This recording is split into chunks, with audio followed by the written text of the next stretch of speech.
Okay, good morning. Today we're going to discuss Introduction to Multiple Regression. I hope you have opened this file in R. Please don't mind the date. This was created last April 4, so we're going to use this file. So this is about Introduction to Multiple Regression. I hope you have watched the other videos, especially on data structures and how to navigate through R and R Markdown, because that's very important for us to really uh, optimize the use of R and R Studio. Okay, so in your previous subject, in your FinStat, I think you were also able to discuss multiple linear regression. However, it was not as deep as what we're going to discuss here in this subject. So we know from what we learned in the past that multiple regression, it's a technique. It's a statistical technique that's used in order to explain or find the relationship between your response variable, which is your dependent variable, and a set of independent variables or explanatory variables. If there's only one independent variable, then we call it a simple linear regression. Now, the nature of doing a model on multiple linear regression is that your dependent variable or response variable should be a continuous variable. Ibig sabihin, numerical siya, which can take on decimals. Okay, hindi siya integer. Okay? Kasi pag integer, baka may ibang klaseng model ang pwede natin gawin doon. It's not a binary variable taking on 1 or 0 or true or false. Kasi pag ganun, we're going to use what we call logistic regression. Okay, so it's purely it should be a continuous variable. Check. Okay, sige, mamaya I'll just go back to the attendance. Okay. All right. So what's the goal of multiple linear regression? The goal is to establish the linear relationship, if there's any, between your explanatory variables and your response variable.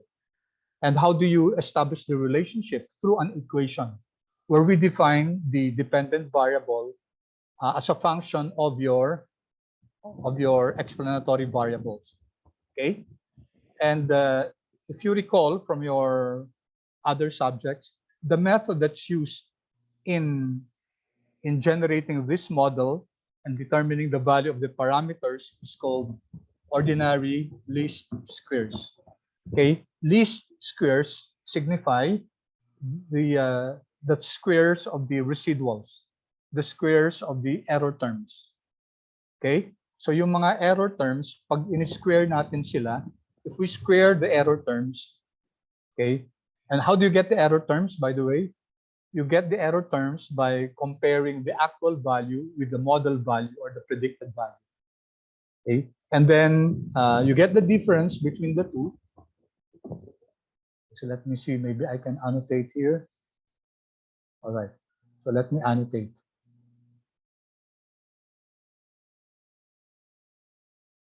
Okay, so you have your actual value, so your y. This is your actual value. And then you're going to compare it with the predicted value. The predicted value is your y hat. Okay, so this is your actual and this is your predicted value. The predicted value comes from the model. Okay, if you subtract this, you get your error term.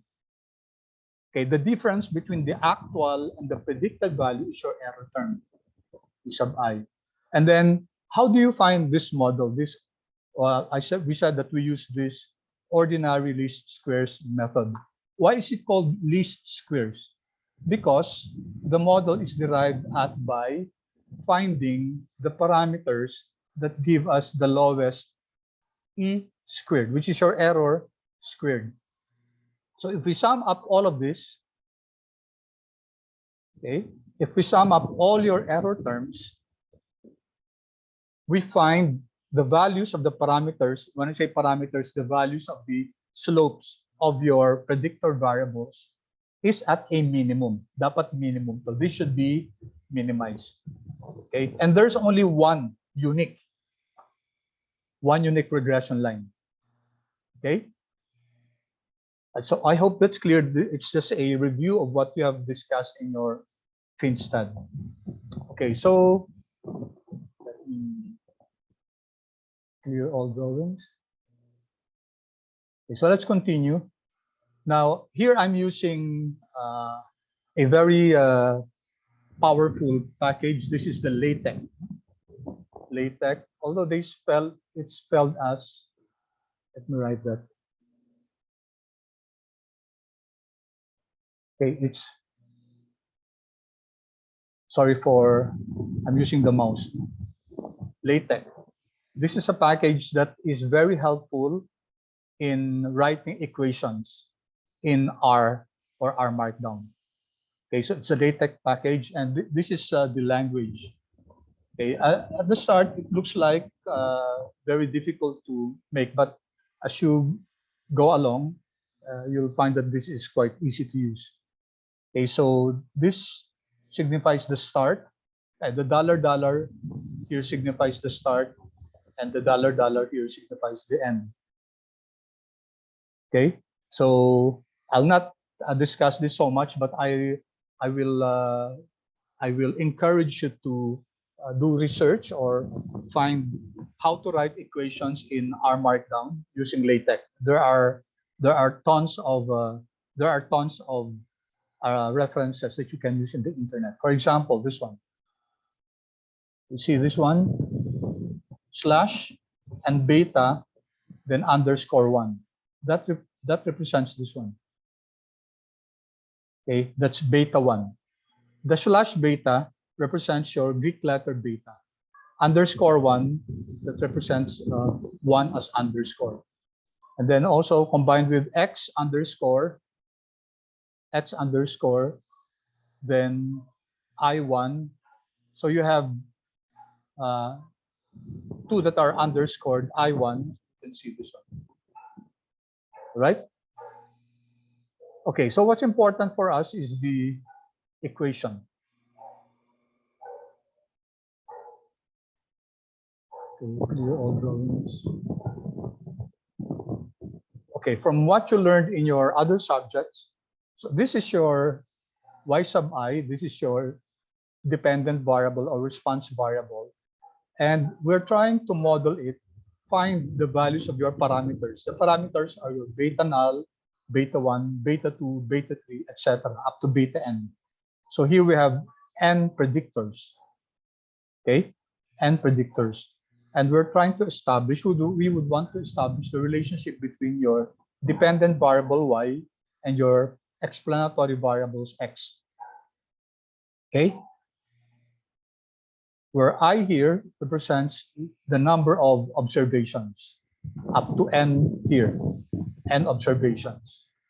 Okay, y sub I is the dependent variable, x sub I are your explanatory variables, beta null here is your intercept, okay, it's your constant term, beta n are the different slopes, beta 1, beta 2, until beta n. Those are your slope coefficients for each explanatory variables. And epsilon is the model's error term, also known as the residuals. Okay, let me pause for a while. Let me ask you, kindly chat, please. Have you met this equation before in your FinStat? I'm sure I'll get a resounding yes, 100% yes, please. I'm sure you studied this in your FinStat. Kindly, please, chat. Yes, if you met this equation in your FinStat. Yes, okay, good. How about the rest? Okay. All right, now my question is, what was the software that you used in solving this, in solving for the parameters? I think you'll have different answers. For some, I think you use Jamovi. Could you kindly chat, please? Jamovi, or maybe for some, Excel. Okay, Excel, okay. About the rest?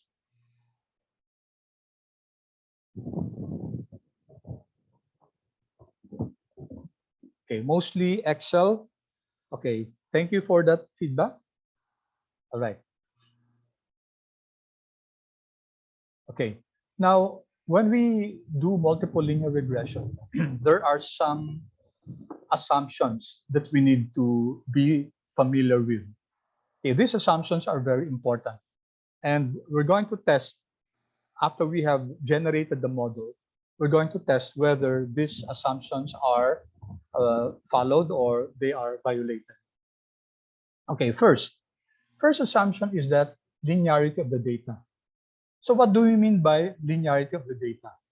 When we say linearity of the data, when we plot your dependent variable with the independent variable, there should be a linear relationship between them. So let me draw that. So let's say this is your, sorry, okay, I'm sorry, I don't have space. This is your, oops, not good. So difficult to draw. Okay, what's the best way to do this? Let me,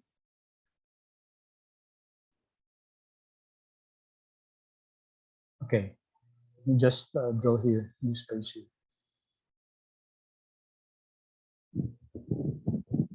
Okay, so what do we mean by linearity of the data? So we plot your dependent variable y and your independent variable x. If the plot of this turns out to be like this, okay, we're plotting x and y, then this is what we mean by linearity of the data. There seems to be a linear relationship between your y and your x. So that this is what we mean by there should be a linear relationship between your dependent variable y and your independent variable x. On the other hand, if it looked like this,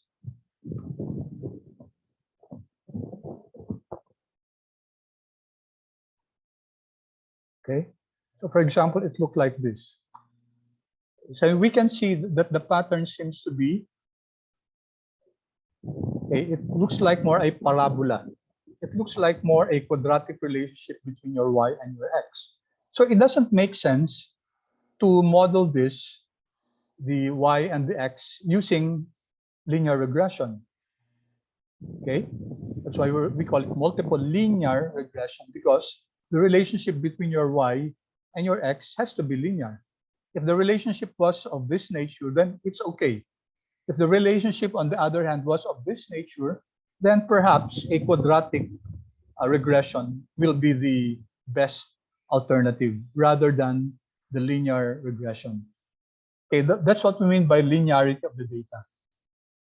The relationship between the IVs and the DV can be characterized by a straight line. Okay, so we can do that by plotting the scatter plot for your y's and all your x's. Okay, each individual x. We can see the relationship between the y's and the x. Okay, for those variables which have uh, a linear relationship between y and the x, then that will be okay. But for those variables where your y and x seemingly do not follow a linear relationship, then in that instance, an x most possibly could not be a good predictor for your dependent variable. Okay, so that's what we mean by linearity of the data. Okay, next. What do we mean by the second? Okay. The second assumption is the linearity of parameters. Okay, what do we mean by linearity of parameters? This one, linearity of parameters. Okay, this second assumption assumes that the specified model to be linear in the parameters. Okay, so let me think I illustrated it here. Okay, take a look at this. So we have here y sub I is equal to beta null plus beta 1 squared. Okay, so take a look at that. This is beta 1 squared. This is a parameter, beta 1. Okay, this is a slope. Connect beta 1 is the slope of x sub 1. Okay, and notice that beta 1 is not linear, it's quadratic, it's squared. Beta 2 is okay, beta n is okay. So in this instance, this cannot be. Okay, this cannot be because your parameter should be linear. Okay, so hindi pa pwede yung square root of beta, hindi pa pwede yun. Beta to the power, let's say 3 over 4, a certain power 3 over 4 to the 3/4. Okay, this cannot be. Okay, the parameter beta should be linear. Okay, now take note when we say the parameters must be linear, it does not mean that the variable itself is linear. So this means that the implication is that beta, for example, beta 2 times the square root of x. Question, is it okay? Is this one okay? The answer is yes. This is okay. It doesn't matter what the value of x is. X can be raised to a certain power. You can get, for example, beta 3 times log of x. Okay, so this is okay. You can get the log of x, but you cannot get the log of your b. Okay? You cannot get the square root of b because the parameters must be linear. Okay, so if you didn't look at this in your FINTSAR, then now it's important to know that you cannot have a model where your beta, your parameters are not linear. They should all be linear. So that's the second assumption, linearity as far as the parameters is concerned. Again, you can have your x's to be, it's okay for your x to be non-linear. This can be x squared, this can be square root of x, your independent variables, and so is your dependent variable. This can also be the log of y. No problem with that. You can get the log of y, or you can get the square root of y, no problem. For as long as your parameters, your betas, are linear. Okay, so let me pause for a while. Okay, so far, clear ba yung first two assumptions natin? First assumption is that there should be linearity between the relationship of y and your x. Okay, they should be linear. Otherwise, if they're not linear as far as their relationship is concerned, then you should not be using ordinary least squares for that, because ordinary least squares or OLS is a linear model. Okay, second assumption is that your parameters should be linear. Okay, all right, let me pause for a while. Any questions about that? Any clarifications?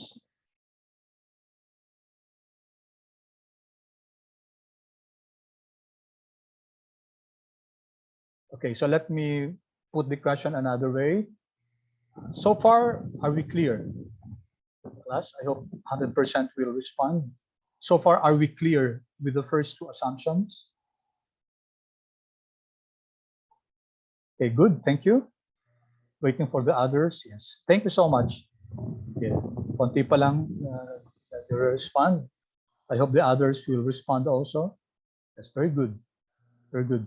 Class, it's very important for us to have a very clear grasp of the fundamentals of OLS, because for half the term, this will be our lesson. Okay, good. A few more seconds for the others. I don't think we got 100% response rate. Okay, I would always hope that I'm getting 100% response rate from, of course, from everybody.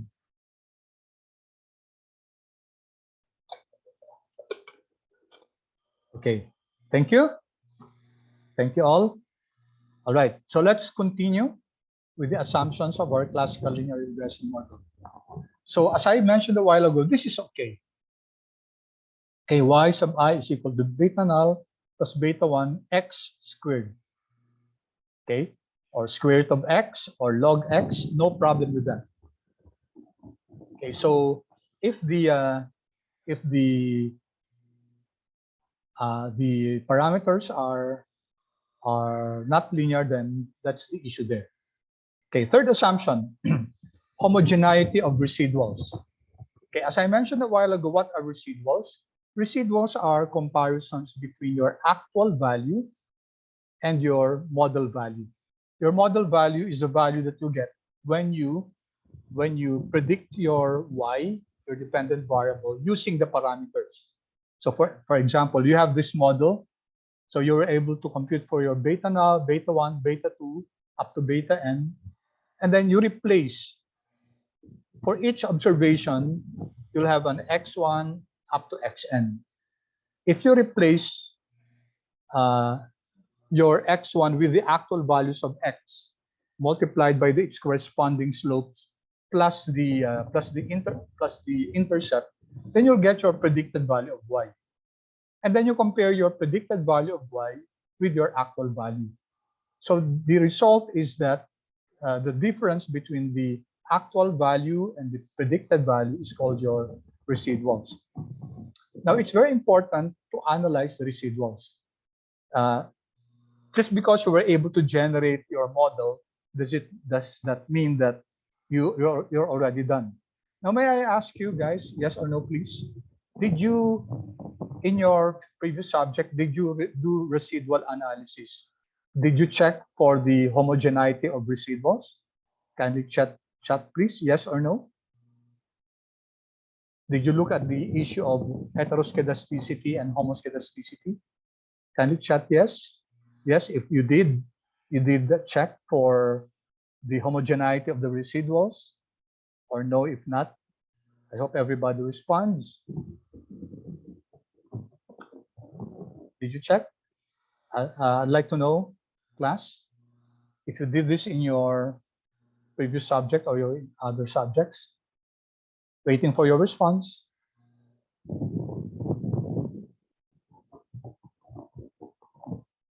Okay, thank you, James. How about the rest? Yeah, thank you. All right, good. How about the rest, please? Okay. Good. Okay, good. Thank you so much, class. Although I'm not still getting 100% response, I hope everybody responds, guys. Tapos I hope popcorn siya, yung mabilisan yung yung response. Okay, good. Thank you. That's good because this is an opportunity to learn. So it's true that I said you may have had your lessons in multiple linear regression before, but here we're going to do a deep dive. So we don't stop at generating the linear model. We're going to check for the validity of the model. We're going to do what we call diagnostics. Okay, so here we're learning that the assumptions of classical linear regression model has to be tested. For example, ang assumption yan, dapat yung residuals, it should be homogeneous, which means if you plot, okay, so let me illustrate that.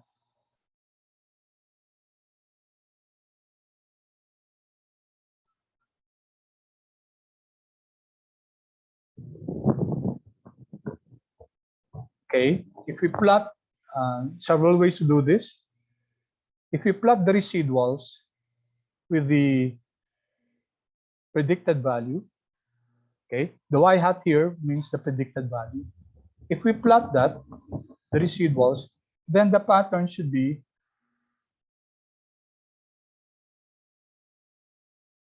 okay. The pattern should be like this. So this is what we mean by this is what we mean by constant variance. Okay, constant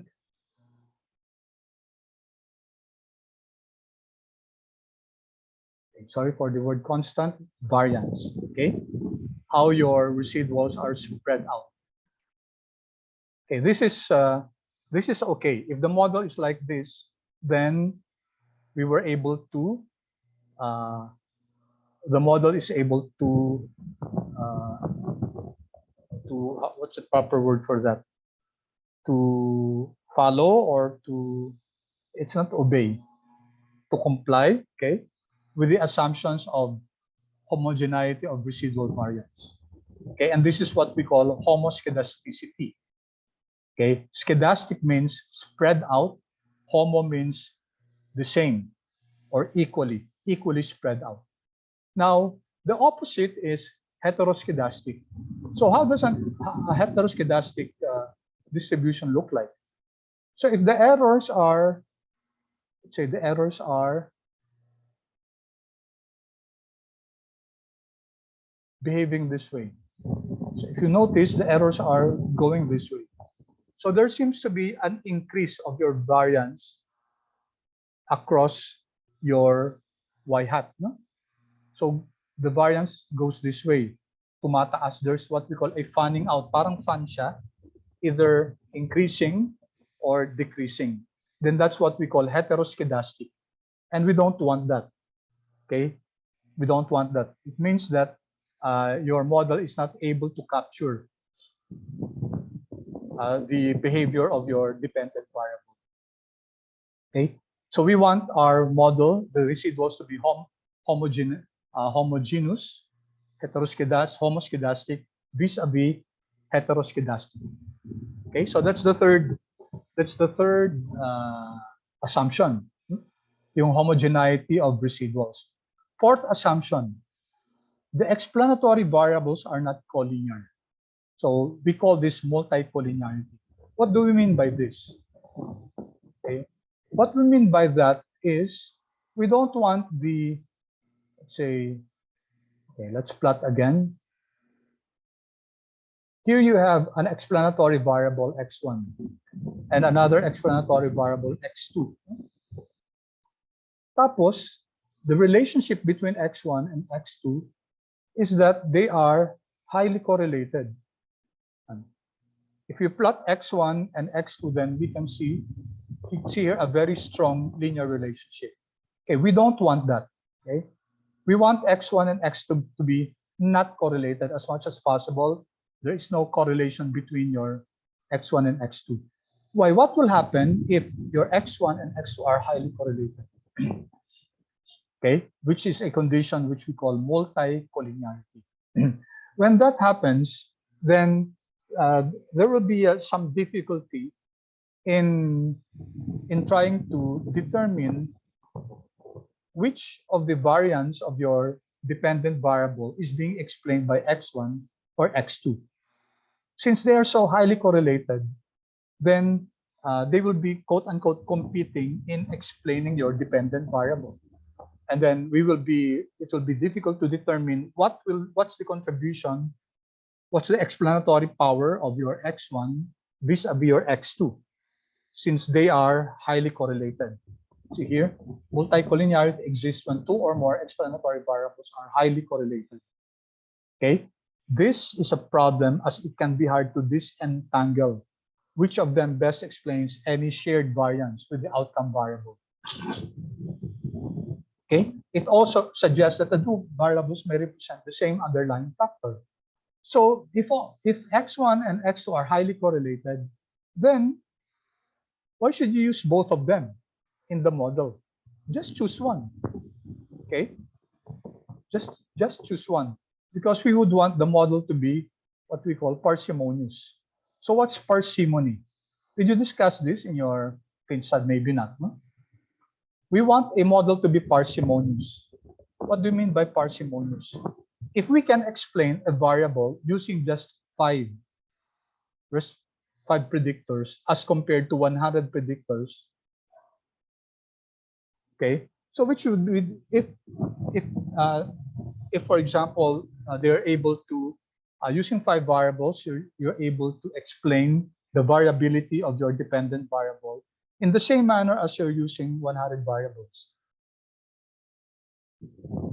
Okay, so of course it's better to use five variables for practical reasons. Number one, imagine having to research and collect data for 100 variables. Okay, that can be very unwieldy as compared to just using five variables, especially if you're using primary data. So you're collecting data, you're conducting interviews, survey, Imagine if you had 100 variables. Wow, that can really be a challenge as compared to 5 variables. So that's what I mean by the issue of multicollinearity. So why choose? Why use both variables, x1 and x2? Okay, when they're explaining the same thing. So we would opt to use this, just use one, because we want a parsimonious model. Okay. Of course, the opposite of this is what we call the omitted variable bias. No? What's omitted variable bias? Omitted variable bias naman, kulang naman. Kulang naman yung explanatory variables natin. Okay, so they are different from each other. Okay, so far clear tayo, guys, about multicollinearity. Again, please, chat, please. If so far we're clear as far as the concept of multicollinearity is concerned. Are we okay so far? Okay, thank you. Thank you. Okay. Thank you for those of you who are diligently chatting. Okay. I hope the others will also give their response. Hindi pa yung 100% kasi 20 ano tayo. Okay. Thank you. Thank you. Thank you. Pero hindi pa rin 100%, ano? Sana maka 100% tayo. Okay. All right, so let me clear this. Okay, next, number 5 is independence of the error terms. Now, ito independence of the error term, this is more a problem with time series.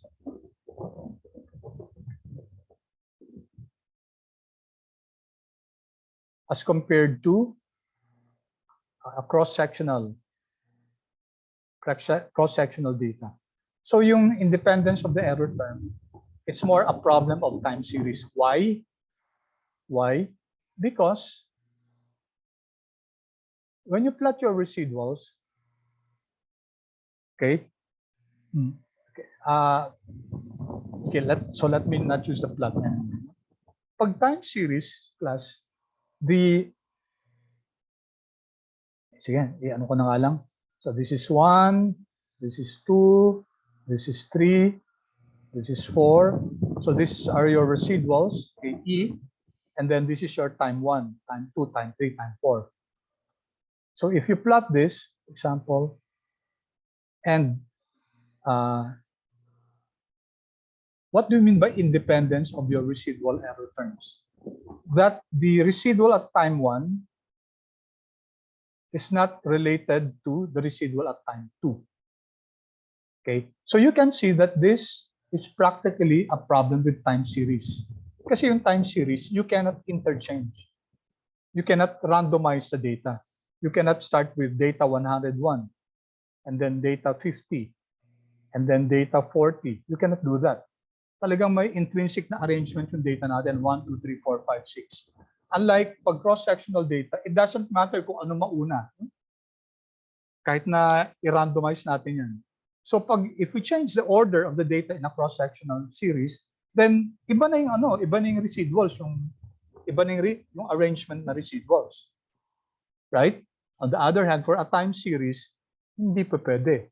There's a natural order to your data. Okay? All right. And lastly, normality of the residuals. We have to check if the residuals are normally distributed. So if we plot the residuals, do they follow in normal distribution, or may skewness sila to the left or to the right? So all of this we're going to take a look when we do our model.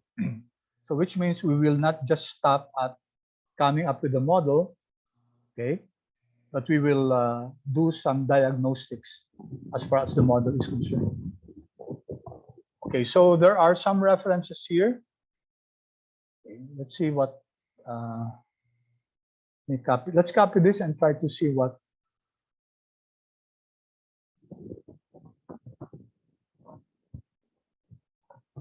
Okay, so this is all about key assumptions of ordinary least squares. All right, so this is a good reference. Okay, so for example, assumption number 1, linear in parameters. We discussed this. Okay, linear regression is linear in parameters, just like this. Assumption number 2, random sampling of observations drawn randomly from the population. Okay, so if you have to run a regression model to study the factors that impact the scores of students in the final exams, then you must select students randomly from the university. Okay, rather than adopting a convenient sampling. So depende sa research. No? Okay, conditional mean should be 0. So mathematically, this is the expected value of the residuals given x should be 0. So what does this mean? If you sum up, okay, all the residuals, it should give you 0. Okay. That's the reason why yung ordinary least squares, we don't use the residuals to find the model, because if we sum up the residuals, it will give us 0. So that's why we use residuals squared, para hindi 0 yung lalabas na answer pag sinum up natin if we add all the residuals. Assumption number 4, no multicollinearity or perfect collinearity. Okay. Assumption number 5, yung homoscedasticity. Okay. No autocorrelation. Okay, you can see here, class, this is heteroscedastic residuals. May pattern, ano? Nagpa-fan out yung yung residuals. Ito naman nagpa-fan in. On the other hand, this is a homoscedastic distribution of the residuals. This is what we want. Constant across the values. Ito hindi eh. Diba? Nagbabago siya across the values. And then normally distributed. And then you have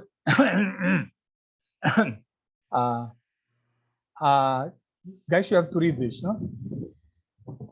You have to read this. This is the importance of these assumptions. Okay, and then some conclusion here. All right. So this is a very good reference as far as the assumptions of classical linear regression model is concerned. And let's take a look at this one. Okay, another good reference here. So let me open that.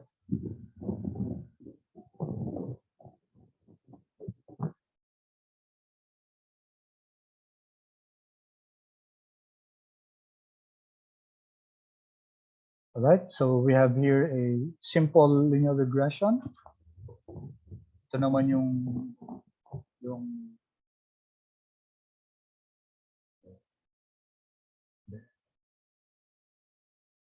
oops, what happened?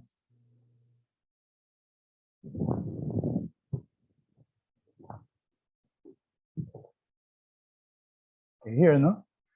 You have your simple, you have multiple.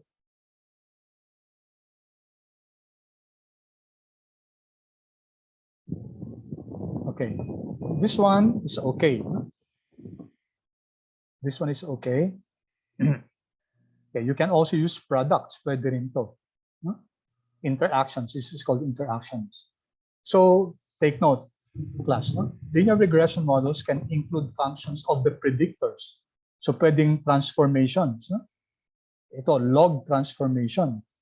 Pwedeng polynomial terms, pwedeng x cubed, pwedeng cross product, x1 times x2. No? Pwede yun. Okay? But not the parameter itself being squared. Okay, so this is a good reference from Jump. This is a software. All right, so I leave you guys to go over this. Okay, I specifically included this because these are two very good sources of more references or further explanation. So of course, hindi naman natin lahat mako-cover, lahat ng possible explanations in our class. Okay, so let's start now with an example of a multiple linear regression. Okay, now we're going to use these packages: Psych, PaceText, OLSRR, and Stargazer. So I specifically placed this already. So most probably you haven't installed that. So remember that you can only install this by first installing and then requiring. So I'll give you a few seconds to please install the packages and then and then require it. I won't install it anymore because it's already installed in my laptop. So let me just require it. Okay, no package, which means that kasi bago ko ng ano. No? Let me just run everything here.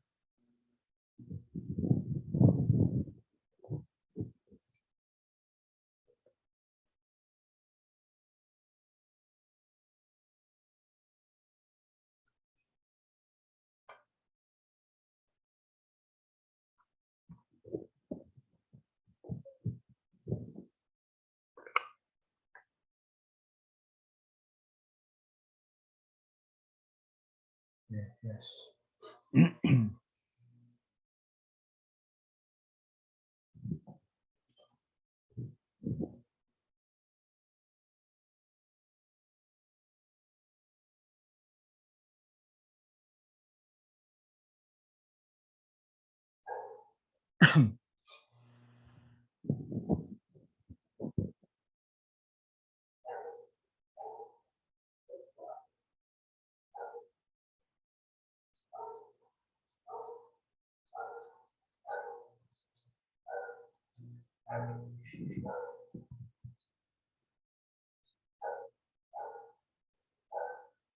Okay, so there are many other packages that come with, not sure if it's OLSRR. I finished.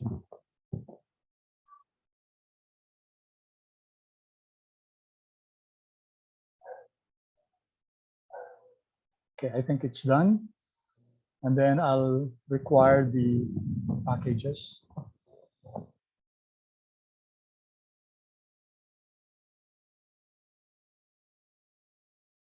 Okay.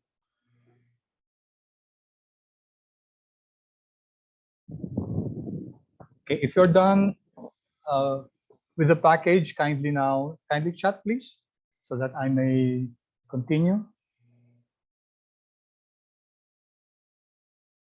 Okay, thank you. Good. Good.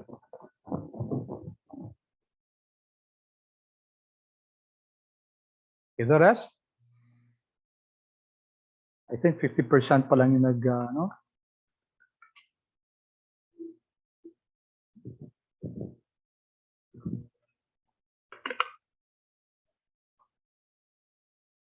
Okay, let's wait for your classmates so that they can follow along with the discussion. Okay, one more minute, guys. Then we continue. Okay. Thank you. Thank you so much. And thank you so much, guys, for participating. This is the best way to learn R. You have to follow along. It's very difficult just to watch. Okay. So you have to follow along, and that's why I really give time, because I know that it's very difficult to watch and then you go back to your R. Okay. Unless you're using two machines, two laptops, or so I know that's a challenge there. So that's why you have to tell me, guys, if I'm going too fast. Okay, because this is not a sprint.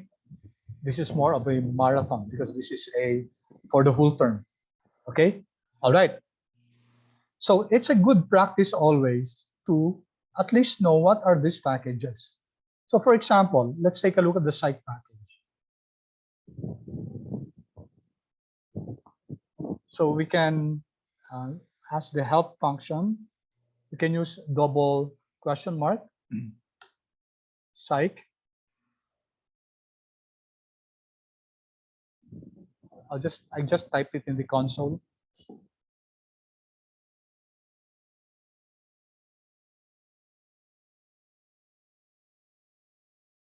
All right.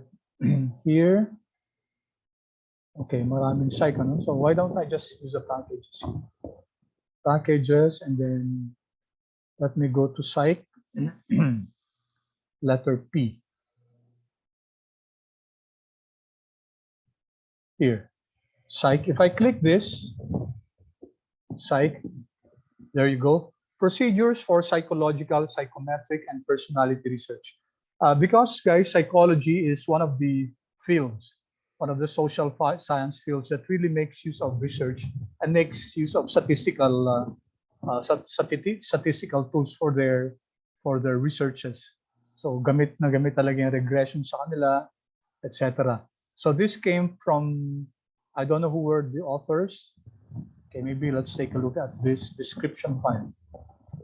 Okay, so the version now is 2.2.5. Latest update was May 1, 2022.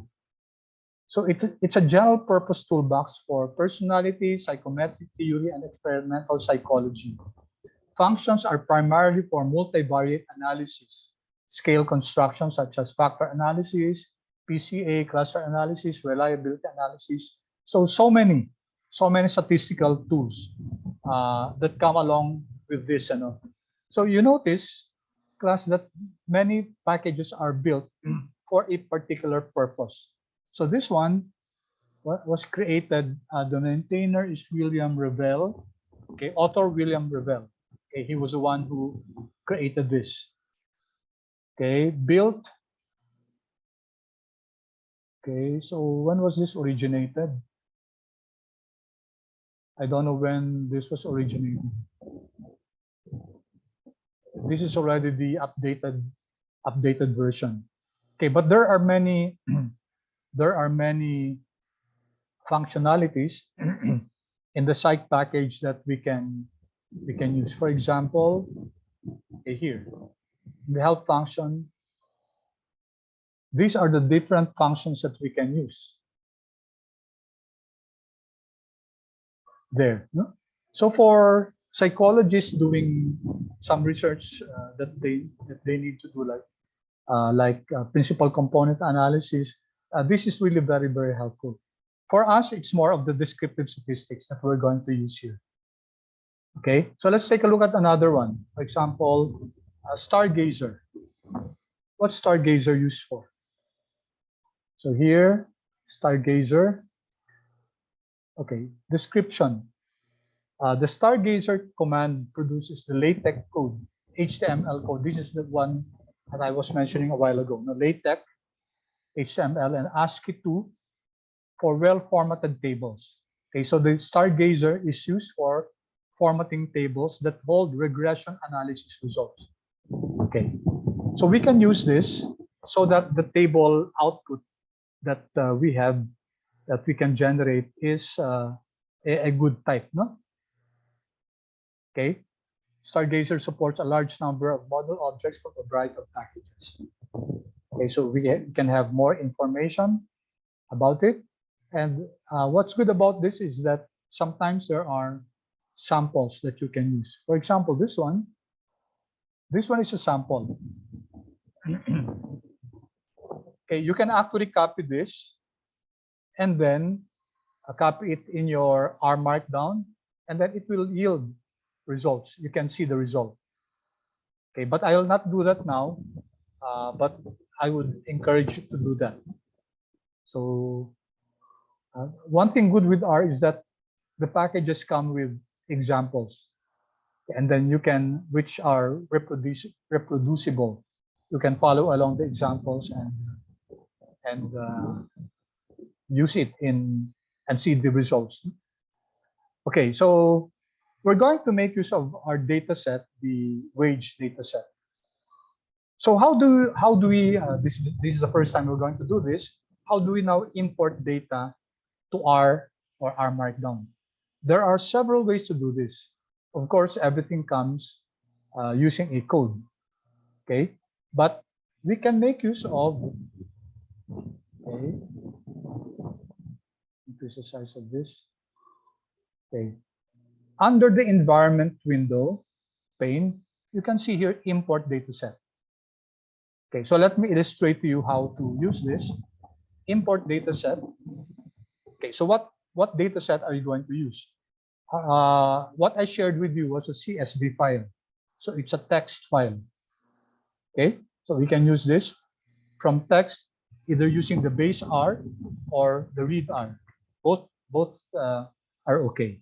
So let's just first use the base, text base. If I click this, then it will ask us where are we getting the file.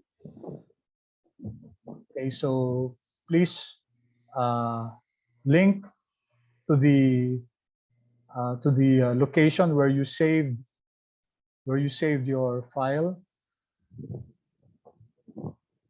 So let me find that. I place it here.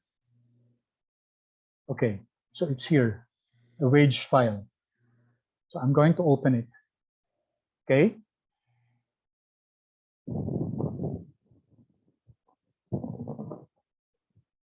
All right, let me pause for a while. Let me wait for you.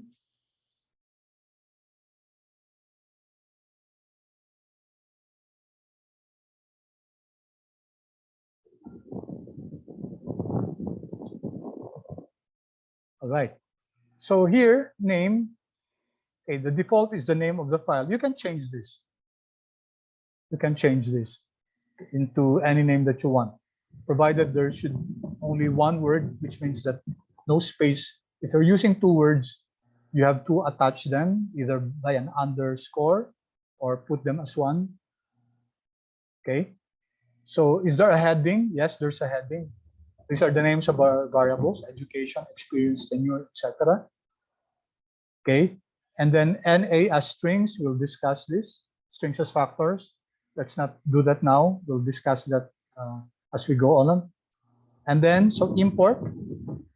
All right. So once you import, you'll now see that it automatically shows us the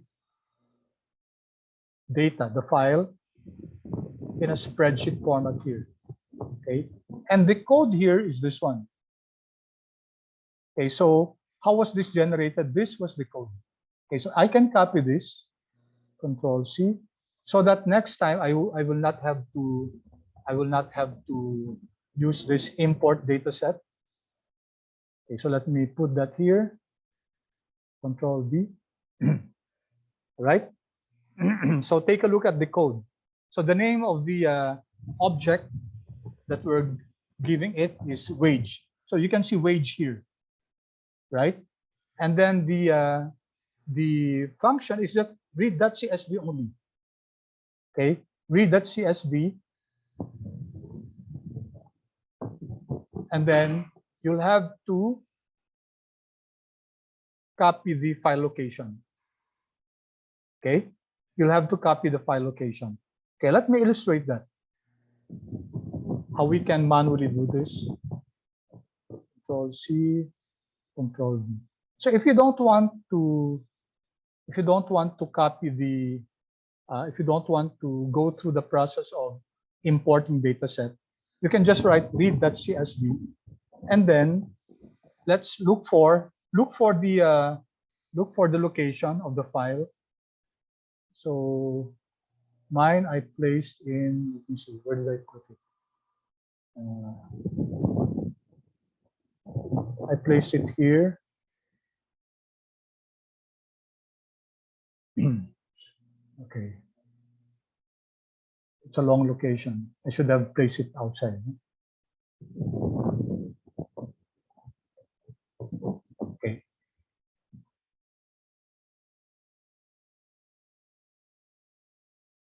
So here, how will I find the location of this file? So right click, and then here, and then it should be here. Okay, here. So you click wage, Okay, but don't double click it because otherwise it will open. So just to highlight the file, and then here in home, okay, here there's copy path. So if I copy path and then go back to my R and paste it here, Control V. All right.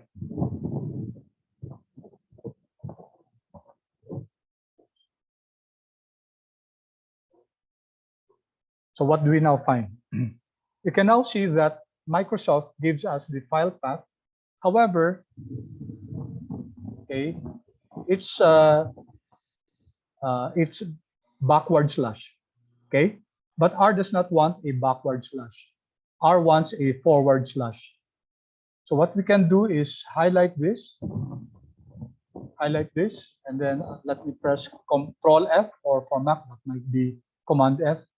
Control F. Here, look for, oops, let me delete this. It's quite long. Look for the backward slash and then replace it with the forward slash. There. So automatically it looks for the backward slash, then replace, replace, replace, replace, replace, replace, replace. So there we are.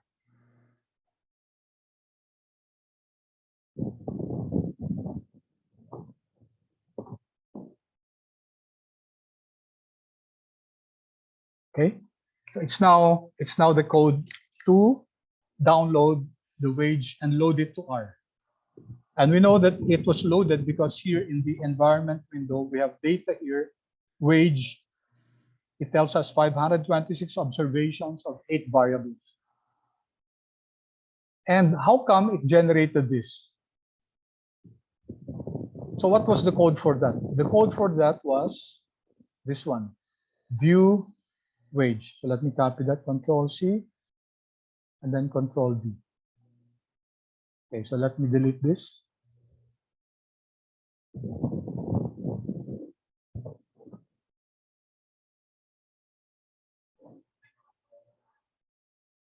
Okay, so this was the code that we used. Just read that CSV. Okay, and then you have to know the file location. So very simple. Okay, let me pause for a while. And then also, by the way, view, and then the object wage, it will show in a tab here, the data. Okay, let me pause for a while, and then I'll give you time to follow along. And I'll entertain questions if you have any, please. If you want me to repeat a certain process, please don't be ashamed to ask questions.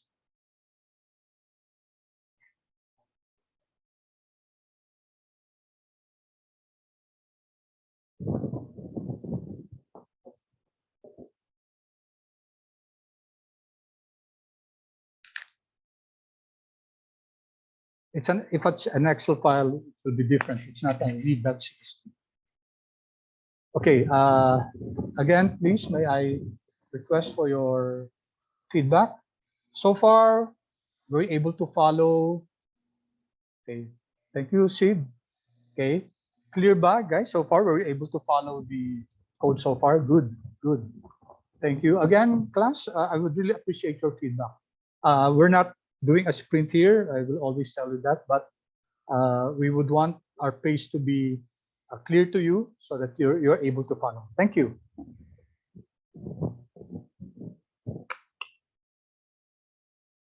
Okay, very good. Thank you so much. Okay, actually, there's another way to do it. So let's just explore so that we know how to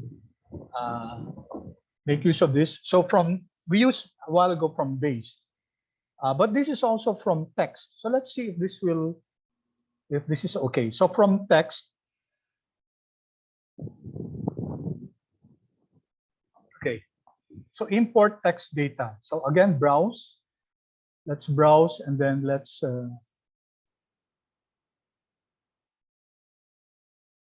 let's find where we got the data. I think I have to put this out. Okay, so I'm opening so many things here. There, and then open. All right, so take a look at this. This is the code. Okay, this is the code. If we're going to use the readr package, a while ago, what was used was the base package. Okay, so here it automatically loads readr. Okay, we don't have to install readr because it already comes with your R. Okay, and the difference is that a while ago, what was the code a while ago? It was, okay, I think I have to finish this first. All right, here, you can see here the data preview. All right, it gives you the variable, the type of data. This is double, which means this is quantitative, quantitative, quantitative, character, character, character, quantitative also, quantitative. Name wage, you can also rename this. Okay, first row as names. So these are the names of your variables. Okay, so you can now import this. So the difference is that this is read underscore CSV. Okay, but the interface here is better, right? Because you can see clearly the data. So if we import this, so why don't we use another name? I'll call it wage one. Okay, let's call it wage one. So when we import this, okay, so what happened? So this was the code used. Wage one, because I named it wage one. Okay, read underscore CSV, which was different from what we a while ago. It was read.csv. Okay, now it's read underscore CSV, and the readr package is better than the one we used a while ago. So next time we'll be able to use this more, the readr package. All right, but same code, right? The only difference is that this is underscore, okay, and same thing, view wage one. Note now that we have another object wage one, okay, because we changed the name. I did that just to make sure that we get another object wage one, but they're the same. Wage one and wage are just the same. Okay. All right. So if you want to remove a particular object, so for example, this one, wage one, and then wage, I just want to remove wage one here. So RM, the remove function, wage one. There, RM to remove. Control enter. All right. Notice that the wage one is no longer here. Okay. We removed wage one because we don't actually need that. What we need is more. It's the same as wage.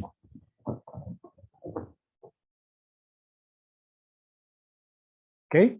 So far we have learned how to import data set using the read.csv or the read underscore CSV.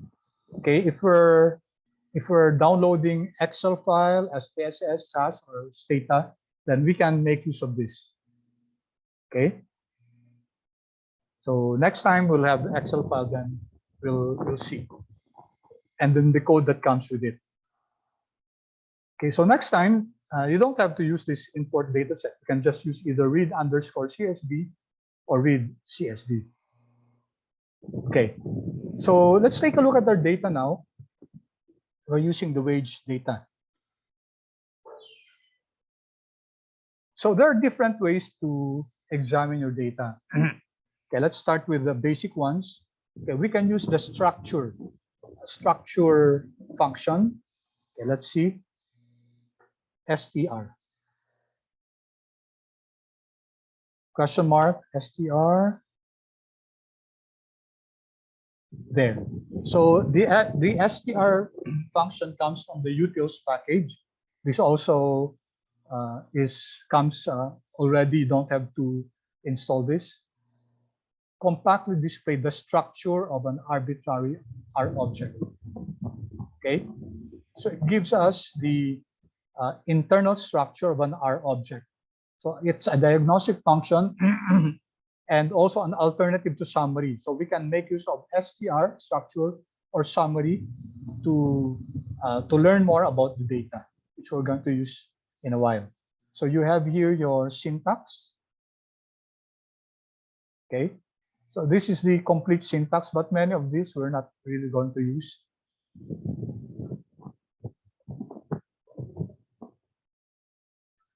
And it gives us the explanation, the definition of each of the functions of the the functions used. And like here, there's an example here.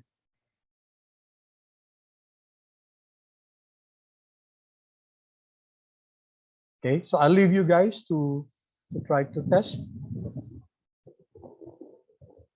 There are many examples that come with the packages. Okay, so let's take a look at the structure and then wage. So if we run this, it will give us now some information about our data. And it's said that it's a data frame. Okay, if you watch the video, which I asked you to watch about data frames are very important because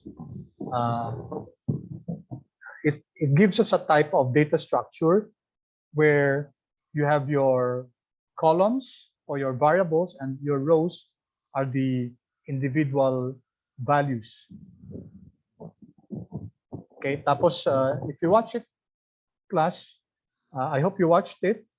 There are some characteristics of a data frame. So, but we're not going to discuss that anymore. Okay, so this means this is a data frame with 526 observations and 8 variables. Dollar education means this is the first column, the variable. So it's an integer. Okay, 11, 12, 11, 8, etc. So experience also is an integer. So take note, these are not continuous variables. Okay, a continuous variable can take on a decimal, but an integer does not. Tenure, race is character, white, etc. Gender, civil status, and the number of dependents, integer. And you only have one numerical variable or continuous variable, which is hourly wage. All right, so that's one way we can check the structure of the data. Okay, it says here that the education is integer. We can check that. We can use the class function, and then what if I use class education? Will this work, guys? Will this work? If we're going to ask what's the class of education, kindly chat please if this if that code works or not.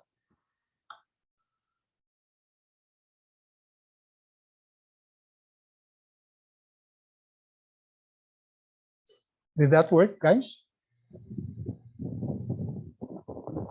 No. Okay. Thank you. The rest? How about the rest? Okay, good. Thank you so much. Yes, you're correct. It will not work. You know why? Why will this not work? We were asking for the class of education. We know it's an integer. Okay, we know it's an integer. However, why is it if I run this? Okay, error. Education, object education not found. But don't we have education? Yes, but R does not recognize that. You know why? take a look at the objects here. You have the wage object, but you don't have the education here. Education is part of your wage.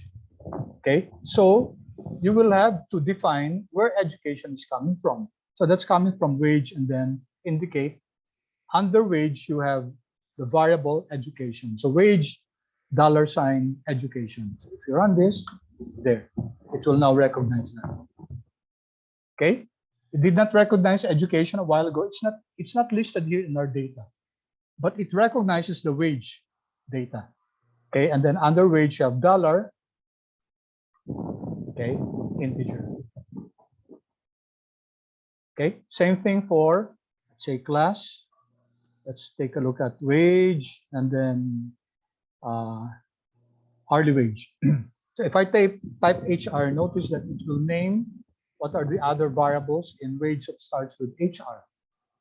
There, Control Enter, then numeric.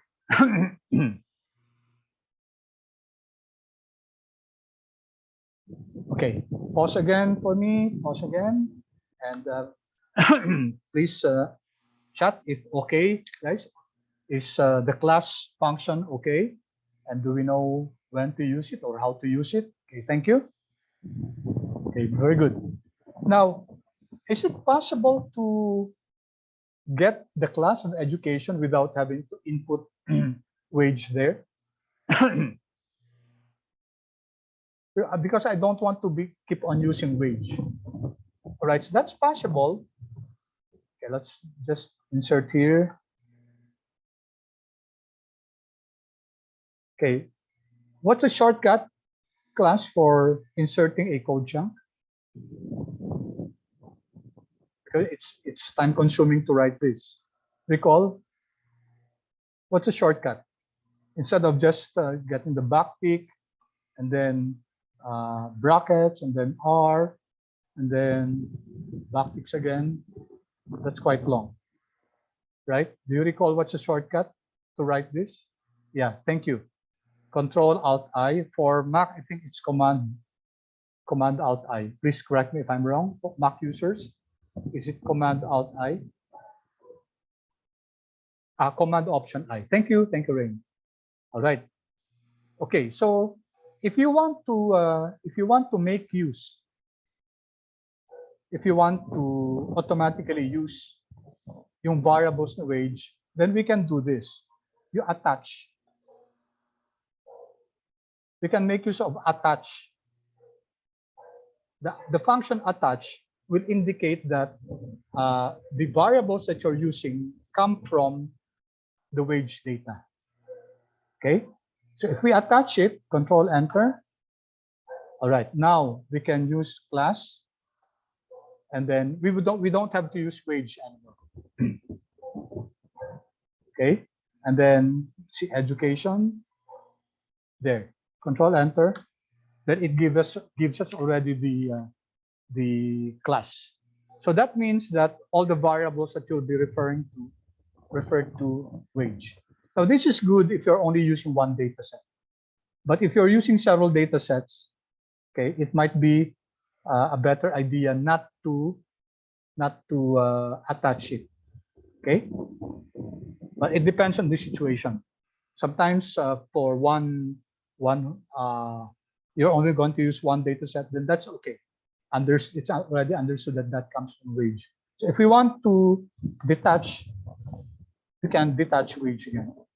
Okay, detach wage. Okay, so if we try again class education, it will not work again. Okay, because you already detached wage. Okay.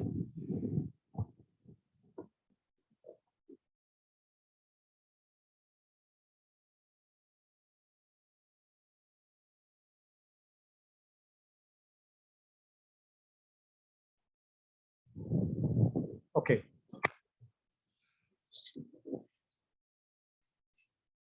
All right. So let's go back here.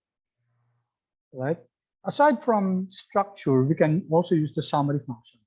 The summary and then wage. So dalawa, pwedeng structure. You can also use the summary function. So let's run this. There. Okay, it gives us the 6-number summary of each of the variables. All right, for example, education.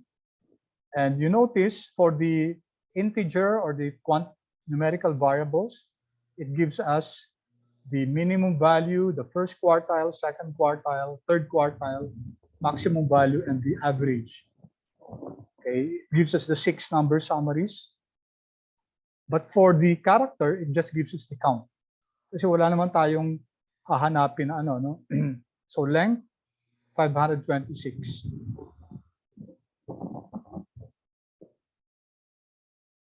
Okay, so that's what the summary function gives us. Okay, yung structure naman, okay, per variable. Okay, again, let me show this. Diba? It gives us the class of the variable, and then the first, I think, 10 elements. Okay, and then what type of data frame that is.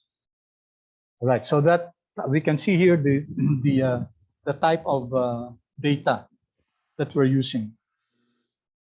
Okay, so aside from just looking at the structure and the summary, we can generate descriptive statistics. Okay, you know what descriptive statistics are. Okay, so there are several packages that we can use for this. So first, let's use the describe function.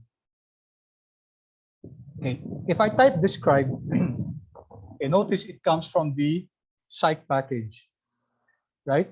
So it gives us automatically the code for it, and then basic descriptive statistics useful for psychometrics. There are many summary statistics available in R. This function provides the ones most useful for scale construction and item analysis in classical psychometrics. Range is most useful for the first pass in a data set. Okay, so sometimes it might be useful to put the namesake here. Take a look at this. I'm putting here psych and then double colon. This means that this describe function comes from psych package.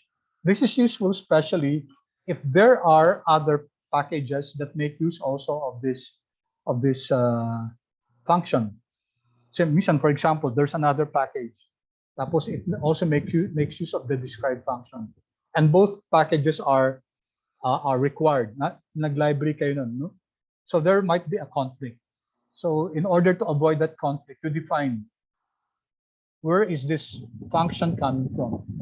Here I'm saying it's coming from the psych package, double colon, and then describe, and then range. Okay, so let's see what this generates. Okay, Control Enter. All right.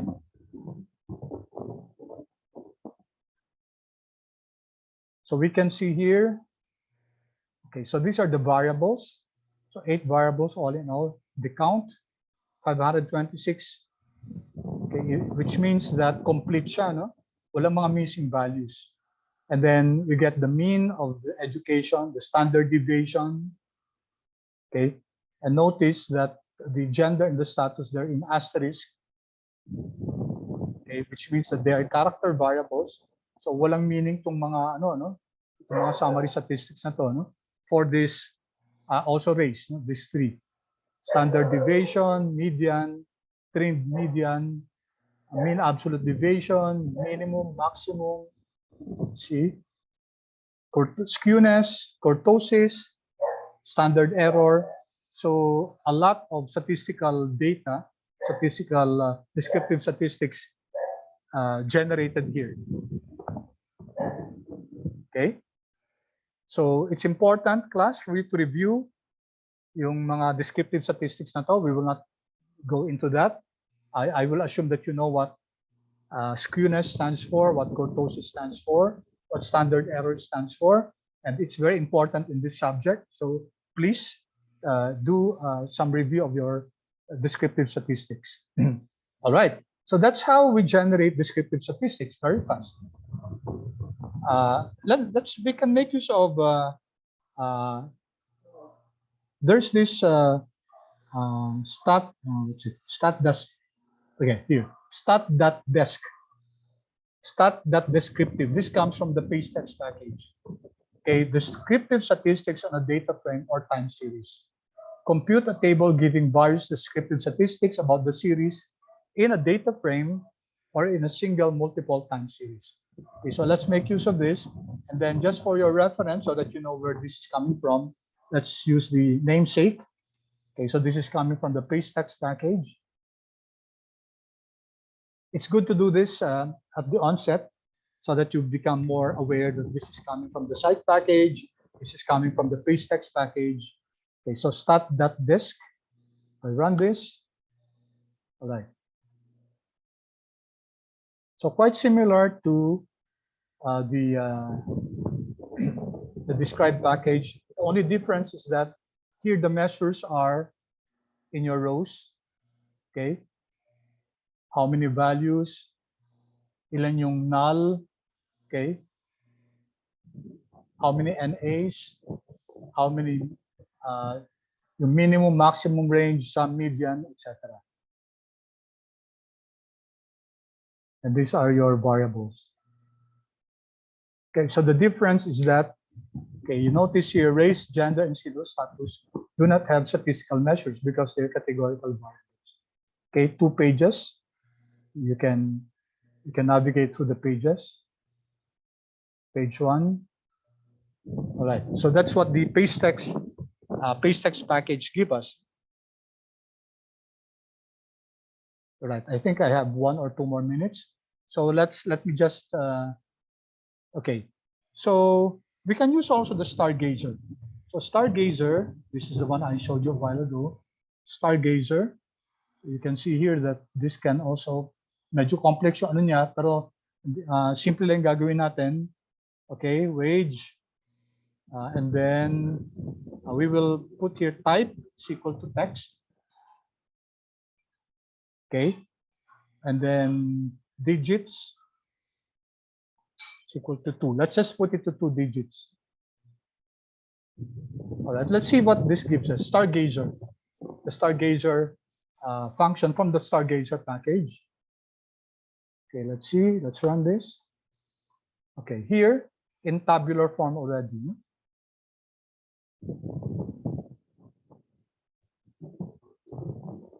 And it gives us the values, unlike the other, which gives us 6 digits, 7 digits. Here, automatically, because we place here digits is equal to 2. Okay, so the Stargazer really provides a neat table of the results. Okay, and here it gives us just the 5 because the other 3 education experience, the other 3 are categorical. Okay, and then last one, let's see. We can use the there's this scheme also. Now I don't think. Let me see. We did not install it. Okay, so can you kindly just insert this, install the packages, scheme R. Okay, so let's just install that scheme R. Sorry, I forgot it.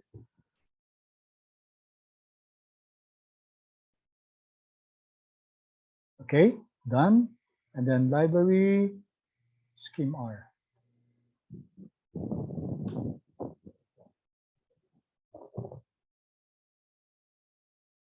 So we can now make use of the scheme. Okay, so lumabas yung scheme, ano? From the scheme R. A while ago, it did not come out. So scheme. Okay, so let me put this from the scheme R package. And then wage. Okay, it's already time. So just this last one. All right. There. Okay, so this is also a gives us the statistical measures, missing values, if it's complete, the mean, standard deviation, the first quarter. Sorry, this is P0. This is the minimum. Okay, first quartile. This is the median, third quartile, and it gives us the other measures also. Okay, the maximum, and then it provides even a histogram of our variable. Okay, so quickly, guys, this what we use for descriptive statistics. So far, we use the describe function, the stat.desk, the Stargazer, and the scheme. There are other packages, other functionalities that we can use to get the descriptive statistics. All right, so let me stop recording.